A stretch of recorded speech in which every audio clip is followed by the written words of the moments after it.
ನಿಜವಾಗಿಯೂ ಯಾವುದೇ ಖಾಸಗಿ ಶಾಲೆಗಳಿಗೂ ಕಡಿಮೆ ಇಲ್ಲ. ಇಲ್ಲಿ ಜಳ್ಳುಗಳು ಮಾತ್ರ ಉಳ್ಕೊಳ್ತವೆ. ಅಲ್ಲಿಗೆ ಹೋಗೋ ಮಕ್ಕಳು ಎಂಥವು ಅಂತ ನಿಮ್ಮೆಲ್ಲರಿಗೂ ಗೊತ್ತು. ಖಂಡಿತ 1,00,000 ರೂಪಾಯಿ ಒಂದು ವರ್ಷಕ್ಕೆ ಕೊಟ್ಟು ನೀವು ಡೊನೇಷನ್ ಕೊಟ್ಟು ಕಳಿಸಿದ್ರು ಈ ರೀತಿಯಲ್ಲಿ ಖಂಡಿತ ಇನ್ವಾಲ್ವ್ಮೆಂಟು ಖಾಸಗಿ ಶಾಲೆಗಳಲ್ಲಿ ಇರಲ್ಲ. ನೀವು ಸೂಕ್ಷ್ಮವಾಗಿ ಗಮನಿಸಿ ನೋಡಿ. ಒಂದು ಡ್ಯಾನ್ಸ್ ಕಲಿಸಿದ್ರೆ ಒಂದು 2,000 ರೂಪಾಯಿ ಕೊಡಬೇಕು.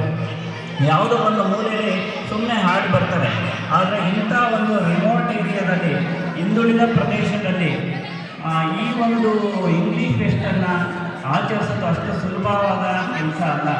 ಅದಕ್ಕೆ ಈ ಶಾಲೆಯ ಎಲ್ಲ ಆತ್ಮೀಯ ಶಿಕ್ಷಕ ಮಿತ್ರರಿಗೂ ಸಹ ನನ್ನ ಇಲಾಖೆಯ ಪರವಾಗಿ ಹಾಗೂ ನಾನು ವೈಯಕ್ತಿಕವಾಗಿ ಅಭಿನಂದಿಸಲೇಬೇಕು.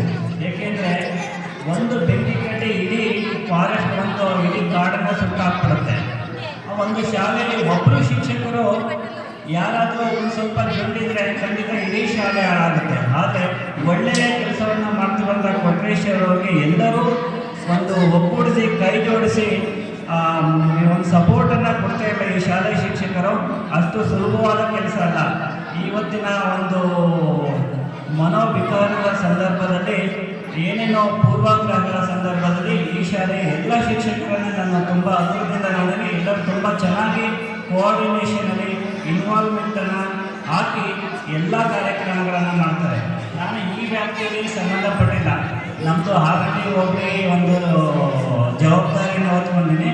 ಆದರೂ ಸಹ ಇಲಾಖೆ ಅನೇಕ ಕೆಲಸಗಳಿದ್ದು ಅವನ್ನೆಲ್ಲ ಬಿಟ್ಟು ಈ ಶಾಲೆಯ ಶಿಕ್ಷಕರಿಗೆ ಹಾಗೂ ಈ ಶಾಲೆಯ ಮಕ್ಕಳಿಗೆ ಬೆಂಬಲವಾಗಿ ನಿಲ್ಲಬೇಕು, ಒಂದು ನೋಡ್ಕೊಂಡು ಬರಬೇಕು ಅನ್ನೋ ಉದ್ದೇಶದಿಂದ ಅನೇಕ ಒಂದು ಇಲಾಖೆ ಕೆಲಸಗಳಿಗೂ ಸಹ ಇಲ್ಲಿ ಬಂದಿದ್ದಕ್ಕೂ ಸಾರ್ಥಕ ಅಂತ ಅನ್ನಿಸ್ತು.